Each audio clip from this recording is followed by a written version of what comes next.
यह दुनिया आश्चर्यों से भरी है और मानवता अभी भी उनमें से कई को पूरी तरह से समझ नहीं पाई है। क्या असामान्य गतिविधि वास्तविक है या नहीं? क्या एलियंस असली है या नहीं? ये वे प्रश्न हैं जो पूछे गए हैं, सदियां और अनुत्तरित रह जाते हैं। हम केवल उत्तरों की खोज जारी रख सकते हैं और संभावनाओं के प्रति खुले रह सकते हैं। आज हम दुनिया की सबसे रहस्यमयी जगहों में से एक के बारे में जानेंगे। क्या आपने स्किनवॉकर रेंज के बारे में सुना है?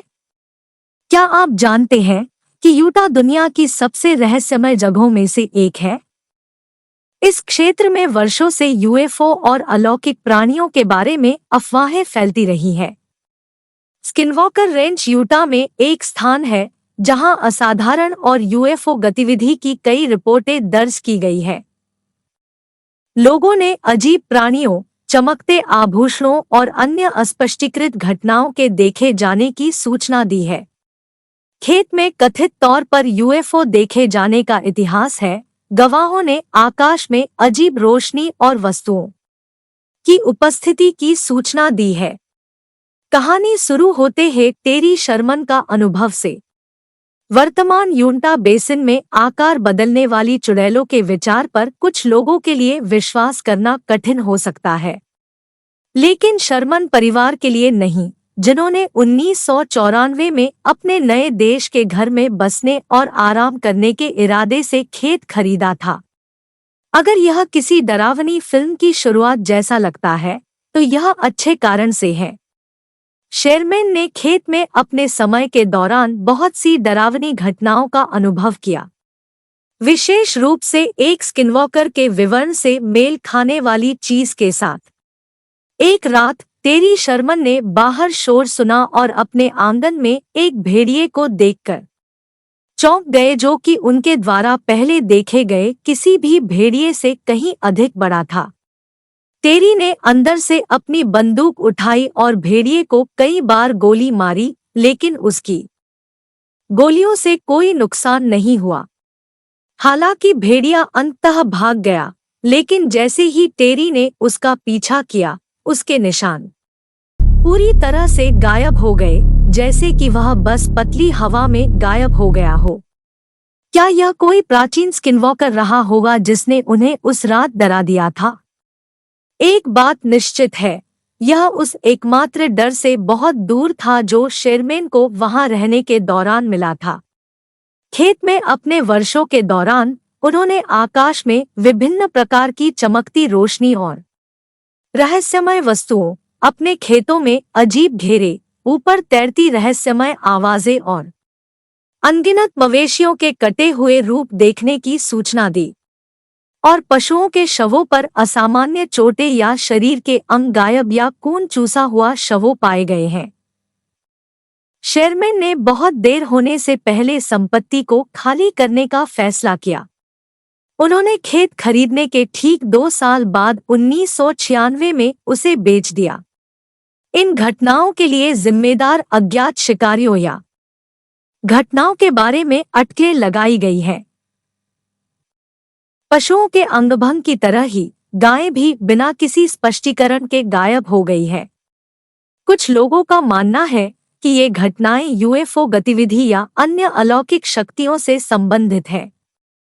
गवाहों ने खेत में अजीब और अज्ञात प्राणियों के साथ मुठभेड़ का वर्णन किया है। इन खातों में बड़े भेड़ियों और अन्य विचित्र जानवरों की खबरें आई है।